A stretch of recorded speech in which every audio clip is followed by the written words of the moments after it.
Pedofile Jenechka. Old Customs is a huge basement near the spit of Vasilyevsky Island. No one thought of opening restaurants in basements. It's somehow unpleasant to go down the stairs into a damp dungeon, like entering a crypt. But Prigozhin managed to swindle some investor and make a fashionable restaurant. I was invited to come in and meet the owner. The go-between was a kind of socialite, a little shabby, from an unrighteous life. She was listed as the mistress of a minor Kazan foreman, a Kurd by nationality, a distant relative of dead Hassan. Well, they are all relatives there. But this one seemed to be a real nephew, a short, moronic psychopath scumbag. The go-between's name was Lena Zelenkova, and she was an aging mannequin. In the 80s, she worked as a model for the fashion house on Petrogradskaya. She was already well over 30 then. She was hanging around some modeling agencies, and of course she was a pimp, supplying underage sluts to the Kazan mob under the guarantee of her friend. Otherwise, the gangsters wouldn't pay. Lena once worked on Channel 5 as an administrator of a youth talk show. They met in the television center's corridor. Listen, grandfather opened a super restaurant here. They really asked you to come in. You love trendy places. Can you come tonight? I agreed. Trendy places are necessary. But I found it especially interesting that grandfather Hassan, a Moscow thief, opened a place. Naturally, not by himself. But this is the first case of such expansion. Never before had Moscow crime entered St. Petersburg so openly. A restaurant is not a market, not a store, not a factory. It is not a business. It is a point, a representative office. They meet there, they gather there. There is extraterritorial law, like in the embassy. An interesting turn of events. How did the Tambov people react to this? And how did the governor and his wife? And how did the FSB? It seemed that dead Kasan was completely barred from entering St. Petersburg. Has something changed? At 10 o'clock in the evening, I was going down the marble steps to the basement. I was amazed by the luxury and design. Indeed, it is modern, stylish, expensive. Well, a bit kitsch, of course, but this is as if counting on the target group. This is exactly how a tavern under the auspices of Moscow thieves-in-law with a St. Petersburg accent should look. Brick walls, ornate furniture, and a slight smell of a stone cellar. The place is damp. The Neva is 100 meters away. It probably flooded with every flood. And the building was built under Peter I. The walls remember. Hello, my name is Anthony William Gere. A short, fat, cartoonish man in a tuxedo with a crimson face, like a Dickens character from an old engraving, extended a plump palm. We have some wonderful young Beaujolais. They sent it today. Would you like to try it? Who is it? The owner? I asked my companion. No, they brought a clown from London, a sommelier of sorts, and the owner is ours from St. Petersburg, my old friend. A business colleague? I winked, hinting at pimping. It seems like a disgrace for thieves. Well, a little bit. One of our guys. A hard drinker. But a rooster, of course, and a red-feathered bitch. Nowadays, no one pays attention to that. Concepts are in the past.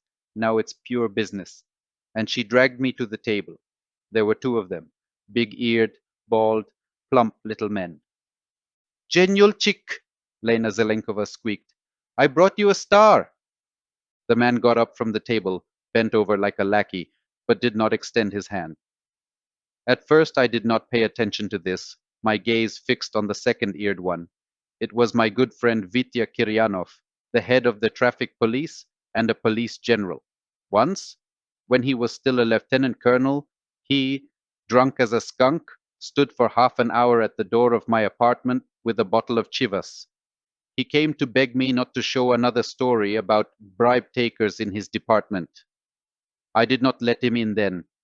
Apparently this caused incredible respect among the traffic cops, and Vitya felt piety towards me and my program, inviting me to his place on Professor Popov and asking for hours my opinion on the balance of power in the Ministry of Internal Affairs and the FSB. the influence of vice governors, and the reliability of various gangster authorities. The big-eared general considered me an expert.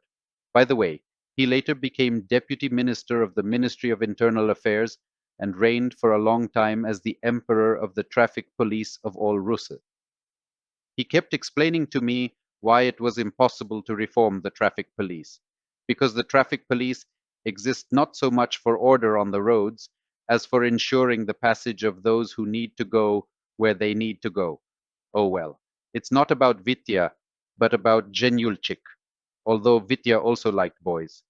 Genyulchik, treat us, Lena squeaked again. The owner of the tavern was already gesturing to the middle-aged waiters that they needed to serve the guests. Again, bending over like waiters in a pre-revolutionary tavern, they began to move chairs. We sat down. The feeling was unpleasant. The owner clearly had a cock-like manner. He instinctively tried not to touch the objects that the guests were using. That's his habit. Oh my God. Times and customs. We've arrived. I realized why there was an Englishman at the entrance, to shake hands with the guests. Good job, guy. We drank Beaujolais, munched on some salad. Lena asked, how do you like our Genyolchik? Toad. Well, that's the thing. You know how hard his life was? He did 9. You know how they treat pimps in the zone. He was released on parole. Apparently, he sucked someone's dick well, and now he's back on the scene. A toad. But he has excellent taste. He doesn't touch anything in the kitchen, only the cooks. A bit of a moron, but in orbit. He has a great future. Well, I have to go. I sat, drank a glass of Calvados, smoked a cigar. It became clear why they invited me. Genyulchik offered a deal. I advertise his restaurant on my program, and in return, I get a credit card, the right to eat and drink for free at the old customs house. Sort of a barter. But the idea didn't inspire me. Eat at thieves? Number, as Mimino used to say. Thank you, I'll stand on foot. Well, then you pay for your own dinner. Genyulchik's eyes flashed angrily. Bring the gentleman the bill. I took all the cash out of my wallet, about $350, put it under my plate, and headed for the exit. Kiryanov caught up with me at the stairs. He's nuts, you know. They've been bullying him for so many years. Now he's having fun. But the place is cool. And you did the right thing. I always pay for myself here. You can't wash off even a ruble from them. Yeah, that's why your deputy built himself a house in Rapino for $1 million. That's normal money hours. Tribute. You know the system. Vitya always knew how to look at his interlocutor like a hunting dog with a sad look. If he had a tail, he would tuck it in and wag the tip.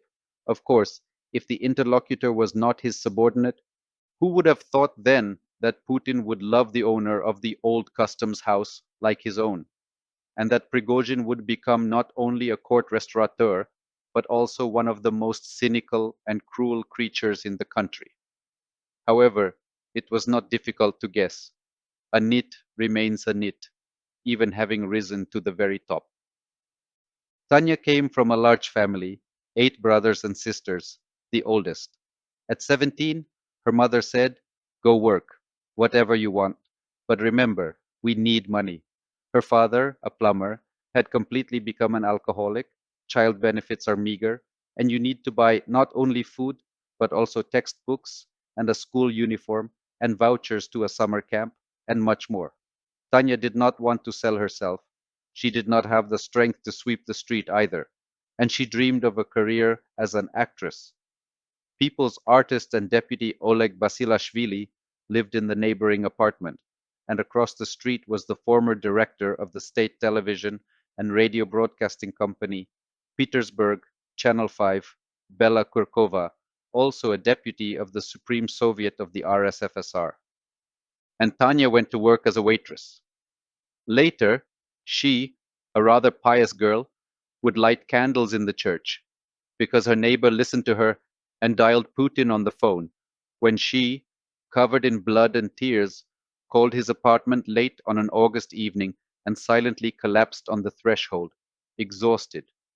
She was raped by a restaurant security guard in the utility room, because she told her 15-year-old brother never to come to her work again and not to go near the floating restaurant opposite the Menshikov Palace. They raped her on the orders of the owner. Better kill him, Tatiana screamed. Drown him, but don't touch him. But the security guard and the owner only cackled in response. We'll drown him, but first bring your brother. They tied her to the wheel in the wheelhouse of the restaurant steamer and drove the neck of an Italian bottle of Galliano liqueur inside, long and narrow. She called for help, screaming so loudly that people walking along the university embankment could hear. And then the owner said, Why are you crying? Here's $1,000 so you won't be offended. And he gave her 10 bills. Neither the guard nor the owner satisfied their physiological desires. They got pleasure from the act of violence itself. Tanya knew that the floating restaurant had such a system. The fingers of cooks who quit were broken so that they could not work for competitors, but they were paid huge compensation for it. To her, it seemed wild, delirium, a perverted fantasy. The waiters and other staff knew that their owner was a man of monstrous cruelty. They had heard about his friendship with Putin, or rather, not so much about friendship as about a close connection, about something that held them together tightly. And they didn't believe the rumors. It was impossible to imagine such a thing. A man with a nuclear briefcase holding his retinue in fear and obedience, a deity, an all-powerful and omnipotent leader of the country, and a pathetic lackey capable of frying a Kiev cutlet, masterfully waving a chicken fillet beaten into a pancake. What unites them? What merged these two destinies?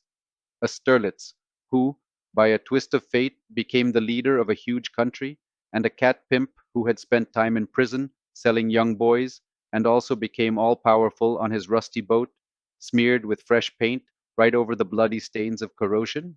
Or maybe these same boys merged them? Because there are simply no other versions.